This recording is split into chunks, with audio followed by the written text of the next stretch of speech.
بسم الله الرحمن الرحيم الحمد لله رب العالمين والصلاة والسلام على أشرف الأنبياء وسيد المرسلين نبينا محمد وعلى آله وصحبه أجمعين أما بعد.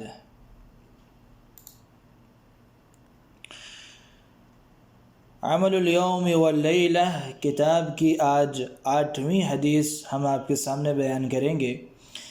مصنف الحافظ ابن حجر العسقلانی رحمہ اللہ فرماتے ہیں الحدیث الثامن، 8ویں حدیث.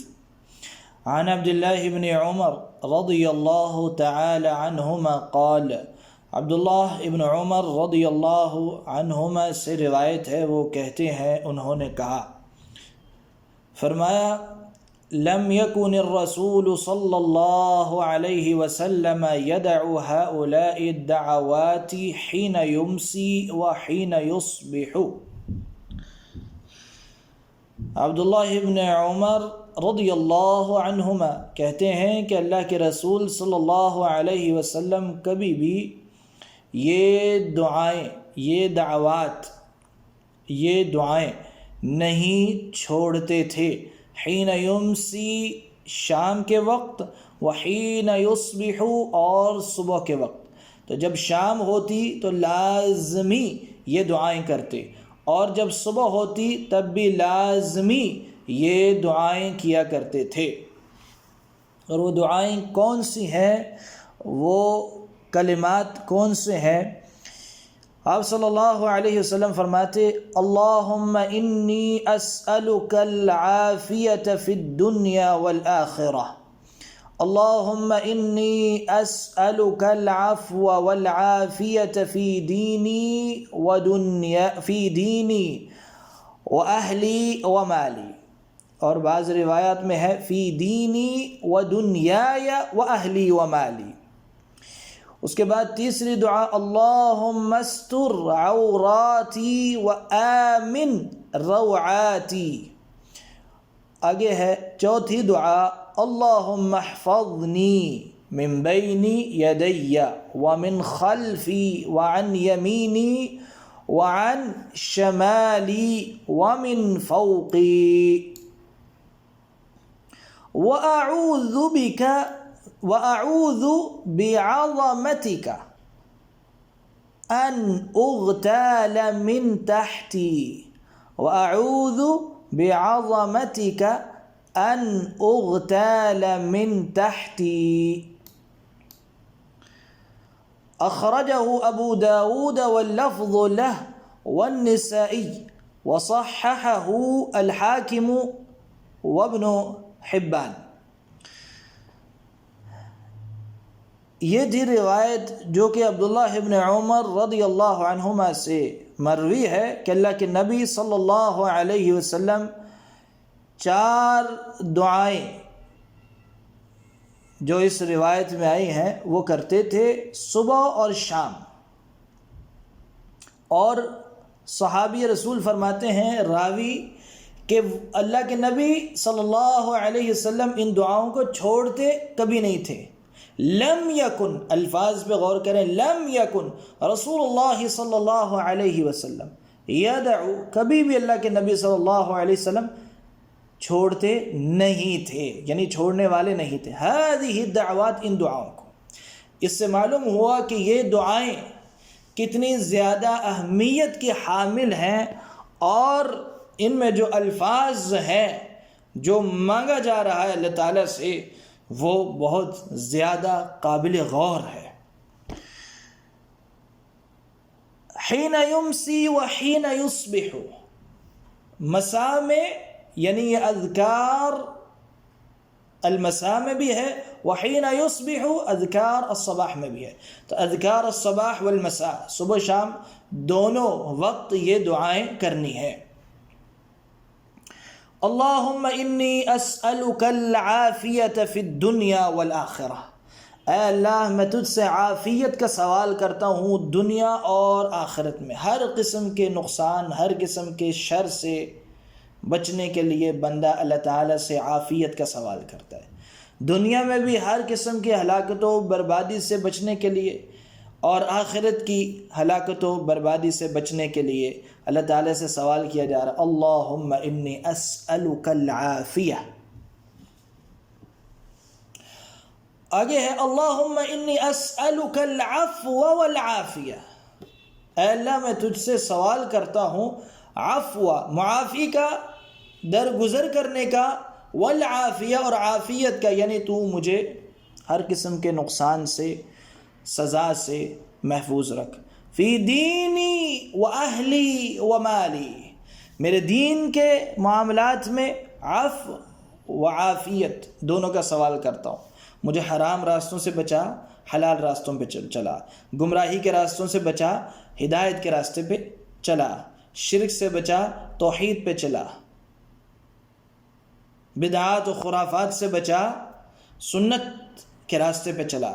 یہ ہے العفو والعافیت فی دینی، کہ اللہ مجھے عافیت سے رکھ میرے دین کے معاملات میں، اور اگر مجھ سے کوئی کمی کوتاہی ہو جائے تو میں تجھ سے اسألک العفو، میں تجھ سے معافی کا سوال کرتا ہوں. وَأَهْلِي اور میرے اہل و عیال میں، اہلی کے اندر اہل و عیال، بیوی، بچے، رشتہ دار سب شامل ہیں، ان کے لیے بھی میں عفو اور عافیت کا سوال کرتا ہوں. وَمَالِي اور جو میری تجارت ہے، میرا مال ہے، میرا روزگار ہے، اس میں بھی میں معافی کا اور عافیت کا سوال کرتا ہوں. یعنی انسان کو ہمیشہ اللہ رب العزت کے بھروسے پہ ہر کام کرنا چاہیے، اور صبح نکلتے ہوئے اور شام کو واپس آ کے یہ بات دماغ میں حاضر کرتے ہوئے کہ اللہ تعالیٰ ہی عافیتوں سے نوازنے والا ہے، وہی حفاظت کرنے والا ہے، یہ سوچتے ہوئے حاضر دماغی کے ساتھ یہ دعائیں کرے. آگے بڑی پیاری دعائیں آ رہی ہیں، قابل غور ہیں. اللہم استر عوراتی، اللہم استر عوراتی. اے اللہ استر پردہ ڈال، پردہ فرما. عوراتی، عورات وہ چیزیں جو پردے کے اندر رہنے والی ہیں، اس میں ہر قسم کی کمی کوتاہی، جو بھی میرے اندر عیب ہے، ایسی باتیں جو صرف میں جانتا ہوں، میرا رب جانتا ہے، اور میں نہیں چاہتا کہ کبھی کسی کو پتہ چلے کہ میرے اندر یہ کمی ہے، مجھ سے کوئی غلطی ہو گئی ہے، خطا ہو گئی ہے، کوئی میرے اندر ایسی بری عادت ہے. میں نہیں چاہتا کہ کبھی کسی کو پتہ چل جائے. بے شمار باتیں ہر انسان کی زندگی میں ایسی ہوتی ہیں کہ وہ کسی اور کو بتانا نہیں چاہتا، یا یہ پسند نہیں کرتا کہ کسی کو پتہ چلے. تو ایسی تمام باتوں پہ پردہ رکھنے والی ذات کون سی ہے؟ اللہ رب العزت کی ذات ہے. اور صبح اٹھ کر ہم دعا کرتے ہیں اللہم استر عوراتی، اے اللہ میرے پردے والی باتوں پر، پردے والی چیزوں پہ پردہ ڈالے رکھنا. یہ بڑی گہری بات ہے، سوچنے والی ہے کہ اللہ رب العزت کی رحمت کتنی وسیع ہے، اللہ تعالیٰ کتنا کریم ہے، کتنا رحیم ہے اپنے بندوں کے لیے، کہ ہم اتنی ساری نافرمانیاں بھی کرتے ہیں اللہ تعالیٰ کی، اس کے باوجود اللہ تعالیٰ پردے ڈالتا ہے. اگر آج یہ پردے اٹھ جائیں تو یقیناً ہم میں سے کوئی ایک آدمی دوسرے آدمی کا بھی سامنا نہیں کر سکتا. اتنے سارے راز ہماری زندگیوں میں ایسے ہوتے ہیں کہ ہم گوارا نہیں کر سکتے کہ کسی اور کو پتہ چلے. ماضی میں کی ہوئی غلطیاں ہر انسان جانتا ہے. تو اللہ تعالیٰ کی یہ کتنا بڑا کرم ہے کہ اس نے ہمارے عیبوں پہ پردے ڈالے ہوئے ہیں. ہمارے واٹس ایپ میں کون سے میسیجز ہیں، ہمارے موبائل کے اندر کس قسم کی تصاویر ہیں، ہم کس قسم کا موبائل کا کمپیوٹر کا استعمال کرتے ہیں، انٹرنیٹ میں کیا کیا دیکھتے ہیں، قسم قسم کی ہماری سوچ ہے، یہ ساری چیزوں پہ پردے ڈالنے والی اللہ کی ذات ہے۔ ہم سے کس موقع پہ کس جگہ کیا خطا ہوئی گھبراتے ہیں کسی کو پتہ نہ چل جائے، لیکن اللہ رب العزت نے پردہ ڈالا ہوا ہے۔ اب ہم یہ ڈرتے ہیں کسی کو پتہ نہ چلے، لیکن ہمیں اس سے زیادہ خیال یہ ہونا چاہیے کہ اللہ تعالیٰ سے کوئی چیز چھپ نہیں سکتی، اللہ تعالیٰ سے کوئی چیز پردے میں نہیں آ سکتی۔ وہ پردے تو ڈال دیتا ہے ایک بندے کے عیبوں پہ تو دوسرے کو نہیں پتہ چلتے، دوسرے پہ ڈالتا ہے تو تیسرے کو نہیں پتہ چلتے، آپس میں ایک دوسرے کے عیب چھپے ہوئے ہیں، اللہ تعالیٰ نے پردے ڈالے ہیں۔ لیکن اللہ تعالیٰ سے کوئی چیز چھپی ہوئی نہیں ہے۔ جب ہمیں اتنا خوف ہوتا ہے، گھبراہٹ ہوتی ہے کہ کسی دوسرے انسان کو پتہ نہ چل جائے، تو اس سے زیادہ خوف اور گھبراہٹ تب ہونی چاہیے کہ میں کوئی ایسا کام نہ کروں جو میرے رب کو ناراض کر دے، کیونکہ وہ مجھے ہر لمحے ہر جگہ دیکھ رہا ہے، اس سے تو میں چھپا ہی نہیں سکتا۔ اور اگر یہ بات، یہ خیال ہمیشہ ہمارے ذہن میں بیٹھا رہے تو کتنے سارے گناہوں سے، کمیوں کوتاہیوں سے ہم محفوظ رہ سکتے ہیں۔ تو صبح شام یہ دعا کرنی، اللہم استر عوراتی، اے اللہ میری پردے والی چیزوں پہ پردہ ڈالے رکھنا۔ اب پردہ تو ڈل گیا، میرے دل میں ایک ایسی بات ہے میرے بارے میں کبھی گوارا نہیں کر سکتا کسی کو پتہ چلے۔ کچھ مردوں کی ہوتی ہیں، کچھ خواتین کی ہوتی ہیں، اور خواتین کے معاملات کچھ زیادہ حساس ہوتے ہیں اس حوالے سے، کیونکہ خواتین کی عزت زیادہ اس میں حساسیت ہے مرد کی بنسبت۔ اب بعض اوقات کوئی ایسی کمی کوتاہی، کوئی ایسا عیب ہمارے اندر ہے یا ہمارے ماضی میں تھا، اس پہ پردہ ڈلا ہے، میں جانتا ہوں، میرا رب جانتا ہے، اللہ تعالیٰ نے پردہ ڈال دیا، میں بھی بات نہیں کر رہا کسی کو پتہ نہ چل جائے، لیکن ایک چیز میرے دل میں رہے گی ہمیشہ، خوف، گھبراہٹ، کسی کو پتہ نہ چل جائے۔ حالانکہ پردہ ڈلا ہوا ہے پھر بھی گھبراہٹ رہتی ہے۔ تو اللہ رب العزت نے کتنے پیارے الفاظ ہمیں دیے اپنے پیارے نبی صلی اللہ علیہ وسلم کے ذریعے۔ ایک طرف یہ دعا کرو اللہم استر عوراتی، آگے فرمایا وآمن روعاتی، اے اللہ میرے عیبوں پہ پردہ رکھ، میری پردے والی چیزوں کو پردے میں رکھ، اور میری گھبراہٹوں کو امن میں رکھ۔ یہ میری گھبراہٹ اور جو بے چینی اگر ہو رہی ہے نا کہ یہ چیز پردے میں ہے، کبھی نکل نہ جائے باہر، یہ گھبراہٹ بھی یا اللہ ختم کر دے، یہ بے چینی ختم کر دے، مجھے امن عطا فرما، سکون، چین عطا فرما۔ ان الفاظ پہ غور کریں کہ کیسی خوبصورت دعائیں ہمیں سکھائی گئی ہیں۔ اب یہ دعائیں اگر کوئی صبح شام کرنے والا ہو تو کیا اسے گھبراہٹ ہوگی؟ جب اسے یقین ہوگا کہ میرا رب پردے ڈالنے والا ہے، اس کی صفت ہے الستیر، پردے ڈالنے والا، ستر کرنے والا، ستر دینے والا، تو پھر وہ ڈپریشن کا مریض نہیں ہوگا، گھبراہٹ کی وجہ سے وہ کسی دماغی مرض کا شکار نہیں ہوگا، اس کو دل کی بیماریاں نہیں لگیں گی۔ اللہ تعالیٰ پہ توکل کرتے ہوئے جب صبح شام کے یہ اذکار کی پابندی کرے گا۔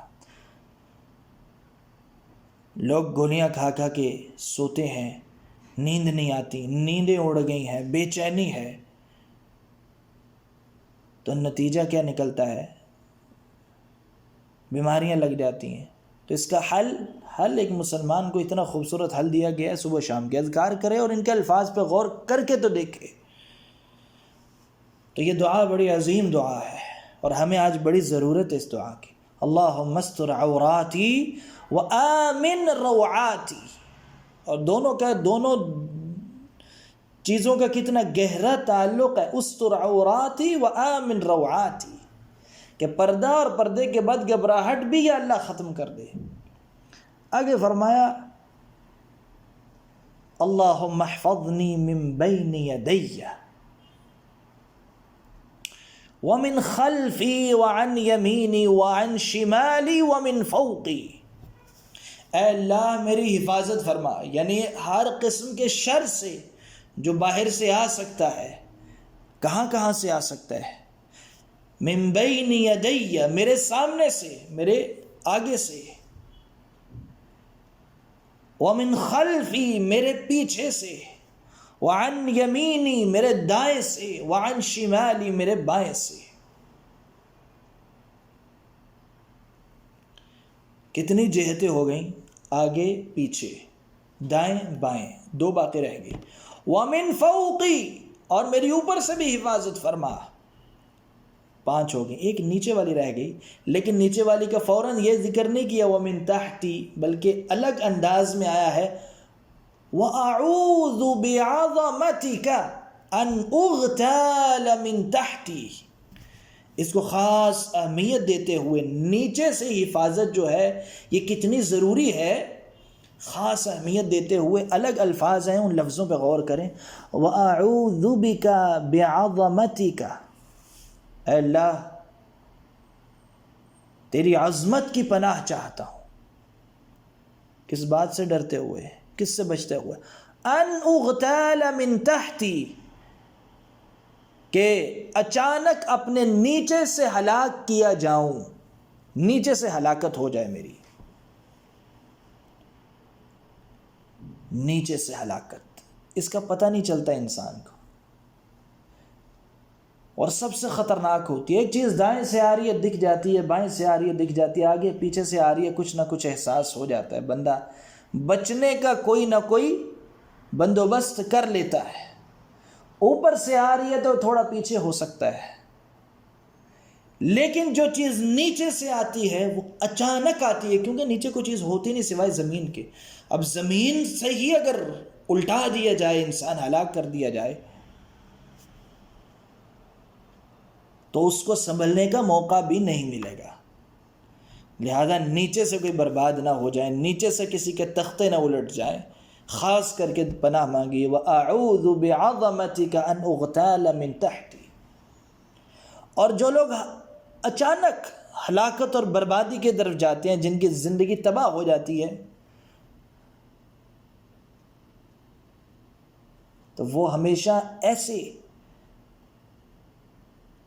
کسی کام کے شکار ہوتے ہیں جو ان کے نیچے سے اٹھتا ہے کہ جہاں وہ تصور بھی نہیں کر سکتے کہ اس جگہ سے بھی مجھے نقصان ہو سکتا ہے۔ عام طور پہ کہتے ہیں کہ اچانک جب آپ کو کوئی حیران کر دینے والی خبر ملے تو جملہ نکلتا ہے بے ساختہ، کون سا جملہ؟ کہ میرے پاؤں کے نیچے سے تو زمین کھسک گئی، زمین نکل گئی۔ کیا مطلب؟ کہ سب سے بڑی پریشانی جب آتی ہے انسان کو تو نیچے سے انسان ہل کے رہ جاتا ہے۔ اب یہاں جو یہ لفظ ہے ان اغتال من تحتی، کہ میں اچانک نیچے سے ہلاک کر دیا جاؤں، اس کی تفسیر میں، اس کی شرح میں علماء کہتے ہیں اس سے مراد ہے الخسف، خسف، دھنسا دیا جانا زمین کے اندر، جیسے قرآن پاک میں بھی اللہ تعالیٰ نے ارشاد فرمایا فَخَسَفْنَا بِهِ وَبِدَارِهِ الْأَرْضِ، ہم نے اسے اور اس کے گھر کو سمیت زمین میں دھنسا دیا۔ یہ اللہ تعالیٰ کا عذاب ہے، پہلے بھی آ چکا ہے اور قیامت کے قریب بھی ہوگا۔ ایک ہے زمین کے اندر دھنس جانا، زمین کے نیچے سے تباہی آ رہی ہے کہ بندہ زمین کے اندر دھنس گیا ہے۔ زلزلہ بھی اسی طرح آتا ہے، زمین ہلتی ہے، لیکن زلزلے میں اور خسف میں فرق ہے۔ زلزلہ جب آتا ہے تو ہر چیز ہلتی ہے، ہر چیز اس کی لپیٹ میں آ جاتی ہے، عام عمارت ہو، نیک ہو، برا ہو بندہ، حتیٰ کہ مساجد بھی ہوں تو وہ بھی زلزلے سے ہلتی ہیں۔ لیکن جو خسف ہے وہ خاص لوگوں پہ آتا ہے ان کے شر کی وجہ سے، کسی ایک یا چند مخصوص لوگوں پہ ان کے برے اعمال یا ان کی شرارتوں کی وجہ سے، شر کی وجہ سے خسف، زمین سے نیچے انہیں دھنسا دیا جاتا ہے۔ یا بعض علماء یہ بھی کہتے ہیں اغتال میں یہ خسف کے ساتھ ساتھ ایک اور چیز شامل ہے، وہ ہے نسف، یعنی نیچے کی طرف سے بندے کو اٹھا کر دور پھینک دینا، پلٹ دینا، یہ بھی اغتال میں شامل ہے. یعنی زمین کے اندر دھنسا دیا جانا یا زمین کے اندر سے ایسی فورس سزا کے طور پہ آئے کہ انسان کو اٹھا کے پھینک دے. جیسے بعض اوقات ایسا عذاب بھی اللہ تعالیٰ کا آتا ہے جو ہوا کا عذاب ہوتا ہے. جیسے قرآن پاک میں اللہ تعالیٰ نے ہوا کے عذاب کا ذکر کیا، فَأَرْسَلْنَا عَلَيْهِمْ رِيحًا، ہم نے ان کی طرف ہوا بھیجی. اور مختلف اس کی حالتیں ہوا کی بیان کی ہیں قرآن پاک نے. اور غالباً کون سے قوم پہ یہ عذاب آیا تھا ہوا کا؟ قوم عاد پہ، جو اپنے آپ کو بڑا طاقتور سمجھتی تھی جسمانی طور پہ. تو ہوا انہیں اٹھاتی تھی اور اٹھا کے زمین کے اوپر زور سے پٹخ دیتی تھی، اور ان کے سر ان کے دھڑ سے الگ ہو جاتے تھے، نکل جاتے تھے، ایسے لگتا تھا کوئی تنا درخت سے اکھڑ گیا ہے.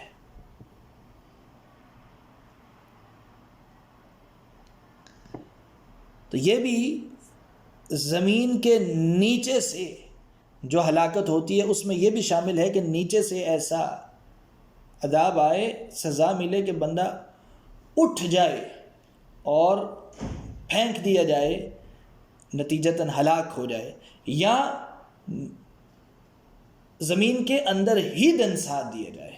تو یہ دونوں چیزیں ان اغتال میں شامل ہیں. ہر جہت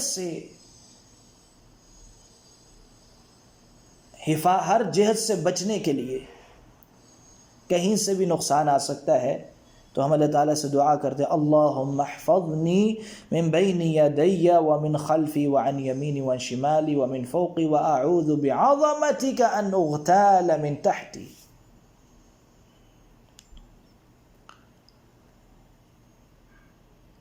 بعض اوقات اللہ تعالیٰ کی طرف سے سزا ہوتی ہے، اللہ تعالیٰ کی سزا سے بھی ہم بچنے کے لیے دعا مانگتے ہیں، یا اللہ ہمیں اپنے عذاب سے محفوظ رکھ. اور کسی طرف سے بھی آ سکتا ہے. اور بعض اوقات شیطان کے شر سے بچنے کے لیے بھی دعا کرتے ہیں، یا اللہ شیطان سے بھی ہمیں بچا، شیطان کے وسوسوں سے ہماری حفاظت فرما. اب شیطان نے اللہ تعالیٰ سے کیا کہا تھا کہ میں کہاں سے، کس سائڈ سے، کس جہت سے انسان پہ حملے کروں گا؟ اس آیت کو اس حدیث کو ملا کے دیکھنا ہے. اس نے کہا تھا لَأَقْعُدَنَّ لَهُمْ صِرَاطَكَ الْمُسْتَقِيمِ. شیطان نے اللہ تعالیٰ سے کہا تھا کہ میں تیرے سیدھے راستے پہ ان کے لیے بیٹھوں گا تاکہ انہیں بہکا سکوں. اور کیسے، کہاں سے حملے کروں گا؟ ثُمَّ لَآتِيَنَّهُمْ مِنْ بَيْنِ أَيْدِيهِمْ، اور پھر میں آؤں گا ان کے آگے سے، وَمِنْ خَلْفِهِمْ، ان کے پیچھے سے، وَعَنْ أَيْمَانِهِمْ، ان کے دائیں طرف سے، وَعَنْ شَمَائِلِهِمْ، ان کے بائیں طرف سے. آگے پیچھے دائیں بائیں. آگے اس نے یہ نہیں کہا وَمِن فَوْقِهِمْ، شیطان نے اوپر کا ذکر نہیں کیا، بلندی سے آنے کا ذکر نہیں کیا. کیوں؟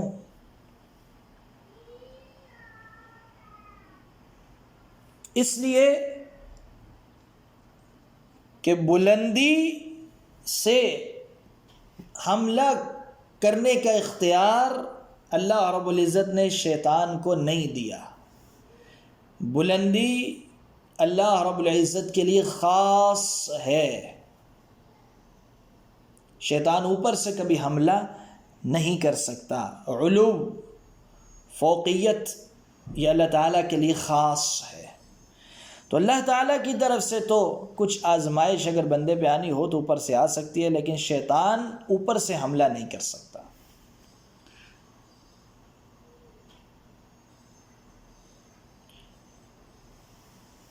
تو اس لیے شیطان نے یہ نہیں کہا کہ میں اوپر سے بھی آؤں گا، کیونکہ وہ اس کے دائرہ اختیار میں ہی نہیں ہے.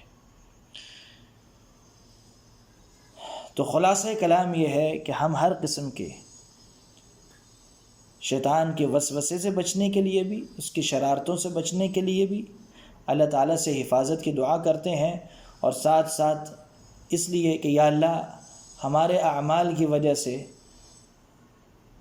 کبھی ہمیں سزا نہ دینا، آگے پیچھے دائیں بائیں اوپر نیچے ہر طرف سے ہماری حفاظت فرما۔ اللہم احفظنی من بین یدی ومن خلفی وعن یمینی وعن شمالی ومن فوقی واعوذ بعظمتک ان اغتال من تحتی۔